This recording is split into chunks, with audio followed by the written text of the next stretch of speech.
Hello and welcome to this week's Webcast. I'm Brad Klier. And I'm Andrew Vendelis. We have an elite show planned, but first, let's step into the box for the three strikes. After months on the market, superstar free agent Manny Machado finally signed a 10-year, $300 million deal with the San Diego Padres earlier today. Brad, what are your thoughts on the signing? I love it on both sides. For Machado, I'm surprised at this point he was still able to get $300 million. I thought 8 for $250, which is what the White Sox offered him, was more realistic, but he got that $300 mil, and he got the opt-out after 5 years, so at age 31, he'd get out there and get another big deal. And for San Diego, they have all these young prospects, the best farm system in the league. So in a year from now, 2 years from now, when Fernando Tatis and all these other guys are up, they'll have in his prime top 15 player. I was going to say, they could have one of the best infields in the league, too. And now the Padres have, in my opinion, and I know there are some hard feelings back in Baltimore, the best free agent who is on the market. I agree. And in the past 4 years, he's only missed 11 games. So we know he's durable. We know he can hit dingers. He can get on base. He can be efficient for you. And now the Padres have defender. Exactly. They have the potential to shoot up in the NL West. And I wouldn't be surprised if in the next couple of years or so they could make a playoff push. Yeah, this year, no. Next year and the year after that, they're going to be a force to be reckoned with. Again, though, like, you look at the White Sox and the Padres, people were starting to kind of confused why these teams are going after superstars like Machado and Harper. They're 26. In 2 years from now, these guys are going to be 28, 29 in their prime, and you're going to have an elite superstar player with all your young guys. And he's going to be able to mentor them. Exactly. And this could be start something new for San Diego. Absolutely. Last week, young aces Aaron Nola and Luis Severino signed long-term contracts with the Phillies and Yankees, respectively, to avoid arbitration. Many have said these deals were low and have weakened the market for controllable young pitchers moving forward. Andrew, what are your thoughts on these deals? The deals were surprisingly low, and Severino's just slightly better off, and Nola is getting out of his deal at age 30. Nola at 31. Yep. So, and they're only making, what, 10 million, 11 million a year, and then the last year they're making significantly less. It's just, they're kind of shafting the players on this, if you ask me. Well, I think I had mentioned this on our show with Matt, which will be another video on YouTube. So with Severino, a big thing with him was he wanted to avoid the arbitration process. With Nola, the same thing. And Luis Severino is a top 5 pitcher in the major leagues. Aaron Nola is a top 10 pitcher in the major leagues. Both guys are Cy Young quality pitchers. And these are the best young, elite, controllable players that you're going to have yourselves like on your team in this situation. So for another young pitcher who's controllable, has years of arbitration left, they're not going to be able to get even to the level of these deals. Severino's at about 4 for 50, and then Nola's at 4 for 45.2, or give or take, something like that. Yeah. So you're at 10, 11 mil every single year.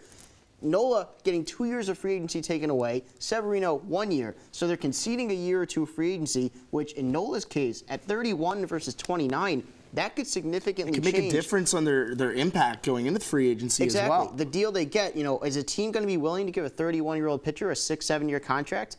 I mean, who's to say? Exactly. Severino 29, I think, will be fine. But I think these teams or these players wanted to avoid arbitration so badly that, for better or worse, they've severely depleted the market for young, elite pitchers moving forward. These teams are getting discounts, and it's not a bad move financially for teams. It just does not favor the talent at all. But at the same time, it does give them security. It's probably a little bit less than they would get for the rest of the arbitration years, but still, $40 million is a lot of money. They set themselves up for their starts of their careers, into their primes as well. Yes. Let's see how it works out. Exactly.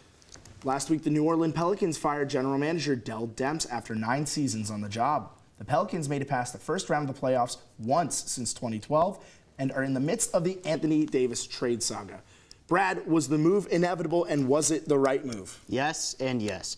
Dell Demps in his 9 years, Dell Demps in his 9 years as the general manager of the New Orleans Pelicans had a complete disregard for the draft, continuously tried to make short-minded decisions to get them to be better to win with Anthony Davis, did not build anything organically, and doled out very, very bad contracts. Let's just go through a few of them here. Yeah, definitely. Traded a first-round pick for Omer Asik and signed him to a 5-year deal that is still being paid out now, that paid him between $12 and $16 million every single year. He signed Alexis Ajasinka to a 4-year deal, paying him $9 million a year. Signed Eric Gordon for 4 years for $56 million. He got hurt a bunch when he was under that contract, and now he's on Houston, so they didn't even retain him when he's at his best. And to your point, Brad, I want to say that the retention rate of talent in New Orleans is awful. You look at draft picks, as you mentioned, and the draft picks that they actually took: Austin Rivers, Buddy Hield.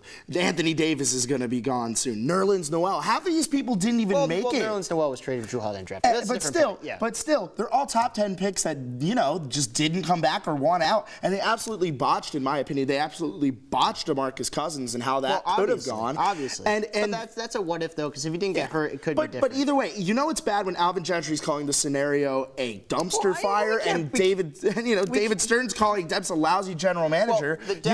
You had to see this coming if you're New Orleans. The David Stern part was because of the very famous, infamous, we'll call it, Chris Paul veto trade. Anthony Davis and the dumpster fire, that's not on Dell Demps. But the thing with Dell Demps, one contract I had to mention, Solomon Hill, 4 years for $52 million. Come on. But the point here with Dell Demps, it was the right move, and I won't blame Dell Demps for not trading Anthony Davis. He made the right move in not trading him, but Dell Demps was clearly not the executive for this team for the long term. So if you're sitting here now and you know that you have to trade Anthony Davis in June or July, you fire Dell Demps now and they brought in Danny Ferry, who had the less than flattering remarks about Luol Deng a couple years ago. You bring in Danny Ferry now, maybe he's your long-term executive, I don't know, but the point is you use this window now to find that executive, so when you make this big franchise-altering move in June or July that's going to set the course of the franchise for years to come, you have to make sure it's an executive who's going to be there for the long term and that you can trust. And have the team's best interests in mind as well. And that is why they had to get rid of him now. It's the right move that they did. And all of these things accumulated over the 9 years. Dell Demps did a lousy job. It was the right move, and it was absolutely inevitable, regardless if Davis got traded or not. Onward and upward for the New Orleans Pelicans. That's right. Well, that's all for the 3 strikes. Up next, I'll be back to discuss some college softball. Stay tuned.